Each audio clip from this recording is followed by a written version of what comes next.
कथा श्री गुरु हरगोबिंद साहिब जी की। कालूनाथ का प्रसंग। नथाने गांव के पास ही एक कालूनाथ रहता था जो अपने डेरे में गाय रखता था। एक दिन जब उसने सुना कि गुरुजी ढाब पर उतरे हुए हैं तो वह अपनी गाय का दूध 2 घड़े भर कर लेकर आया। एक घड़ा उसने अपने सर पर उठा लिया और एक अपने साथ एक बच्चे के सर पर रखकर गुरुजी के सम्मुख हाजिर हो गया। तो गुरुजी ने उसकी श्रद्धा व प्रेम पर खुश होकर कहा कि तुमने नाम की कमाई की है, लोग तुझे मानते हैं, इसलिए आज से तेरा नाम कालू नहीं कालूनाथ हुआ है। कालू ने कहा, नहीं महाराज, मैं यह बड़प्पन के योग्य नहीं हूँ, मुझे अपना दास ही समझें, मैं नाथ नहीं हूँ। गुरुजी ने और बहुत प्रसन्न होकर वचन किया कि तुम जगत में नाथ ही प्रसिद्ध होगे।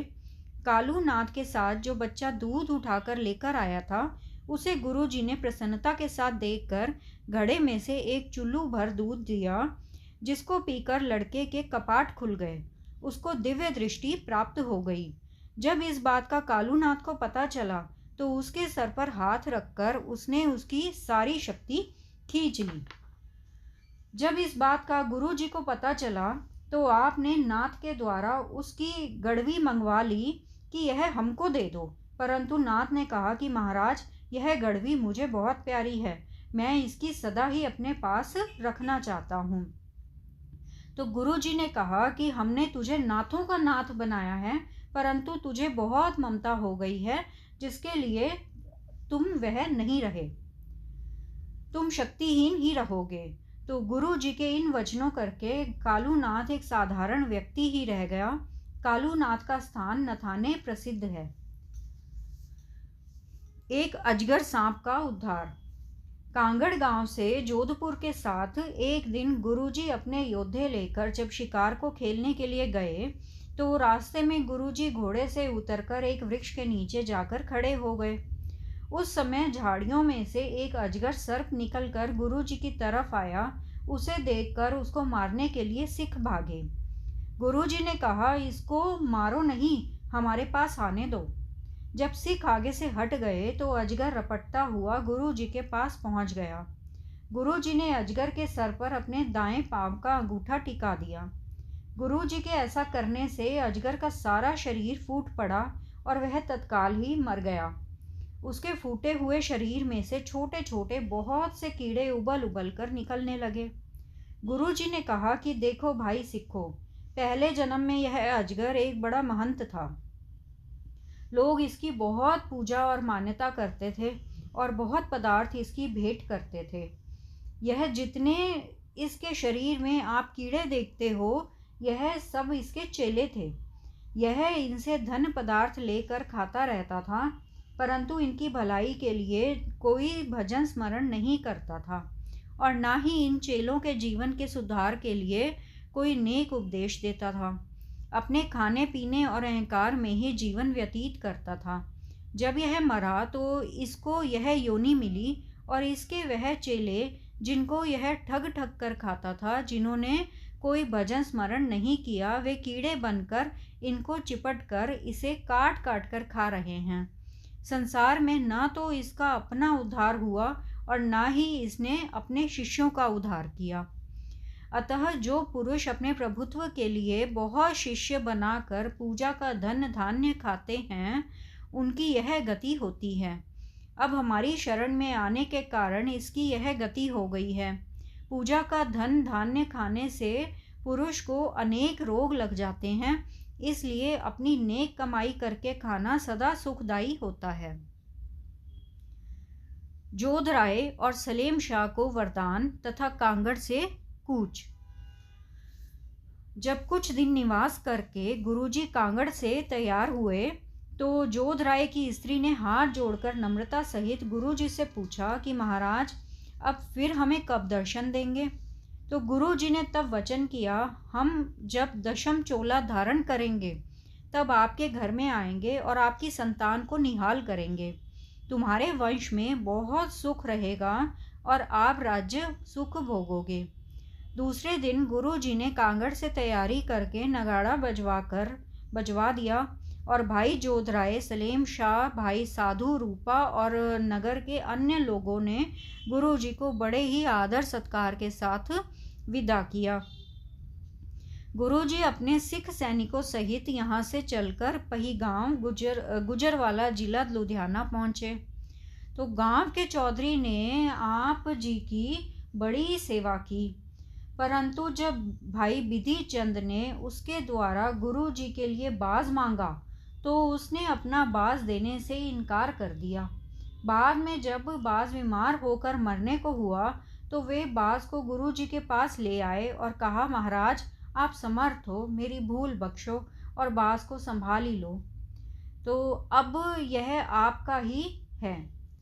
तो गुरुजी ने हंसकर बाज पर हाथ फेर कर कहा कि तुमने डोरी क्यों खाई है? जिस तरह खाई है उसी तरह ही इसको बाहर निकाल दो। गुरुजी के वचनों के साथ बाज ने डोरी तुरंत ही उगल दी और अपने पंख झाड़कर सावधान होकर बैठ गया। यह अद्भुत चमत्कार देखकर चौधरी ने बड़ी श्रद्धा और प्रेम के साथ गुरुजी की सिक्खी धारण कर ली और उनकी बहुत सेवा की। करतारपुर निवास। दूसरे दिन गुरुजी ने गुजरवाल से चलकर बेड़ियों के द्वारा सतलुज नदी को पार करके सब सेना को पार किया और मल्लाह को 500 रुपये इनाम दिए।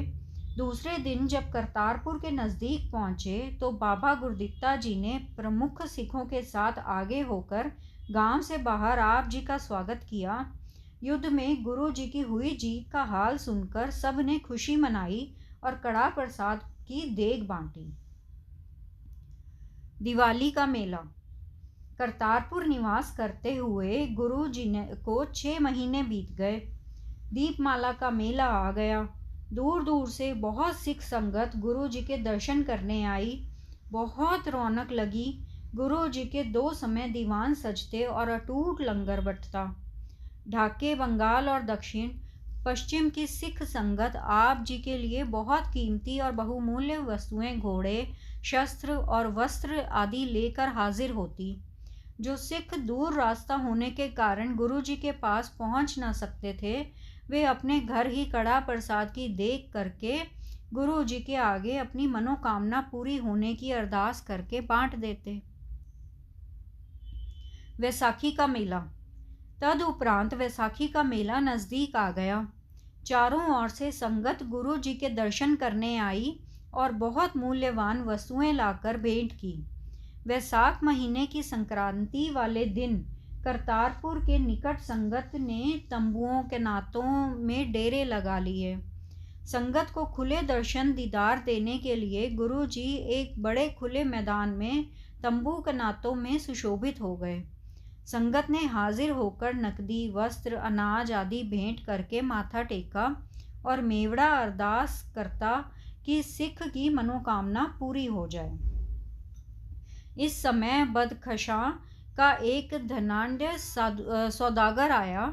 उसने अपनी 10 वंद की धनराशि में से गुरु जी के लिए एक बढ़िया तेज दौड़ाक घोड़ा, एक सुंदर कीमती पोशाक, सफ़ेद बाज, एक दोधारा फौलादी खंडा और जरी से जड़ी हुई एक कलगी और एक बहुत सुंदर ढाल और दूसरे देशों से खरीद कर गुरु जी को अर्पण किया। गुरु जी ने खुश होकर उससे पूछा कि तुम किस देश से आए हो और तुम्हारी कौन सी कामना है? तो सौदागर ने बताया कि वह बदखशां देश का रहने वाला है और देश विदेश से चीज़ों का व्यापार करता है। इस व्यापार के लाभ की कमाई का 10 वंद निकाल कर वह अलग इकट्ठा करता रहता है और जब कोई काम उसका अटक जाता है तो वह उसकी सफलता के लिए गुरु के आगे कोई मनौत मान लेता था। यह सारा धन इकट्ठा करके वह आप जी के लिए यह चीज़ें देश विदेश से खरीद कर लेकर आया है। गुरु जी ने सौदागर की सारी बात सुनकर बहुत खुशी प्रकट करके उसकी मनोकामना पूर्ण कर दी। पेंदे खां को वरदान। जब सौदागर गुरु जी की प्रसन्नता और खुशियां लेकर चला गया तो गुरु जी ने सफ़ेद बाज श्री गुरदित्ता जी को दे दिया और घोड़ा, खड़ग और पोशाक पेंदे खां को वरदान देकर कहा कि जब भी तुमने हमारे पास आना हो तो यह खड़ग और पोशाक पहनकर इस घोड़े पर सवार होकर आया करो। पेंदे खां इन चीज़ों को लेकर बहुत खुश हुआ और इस खुशी के साथ ही उसको अहंकार भी हो गया कि गुरु जी ने मेरी बहादुरी करके मुझे यह चीज़ें वरदान में दी हैं। मेरे बराबर और किसी को वह कुछ नहीं समझते। सतनाम सतनाम सतनाम जी, वाहे गुरु जी। सतनाम सतनाम सतनाम जी, वाहे गुरु जी। वाहे गुरु तेरा शुक्र है, शुक्र है, शुक्र है तेरा दातिया, तेरा शुक्र है।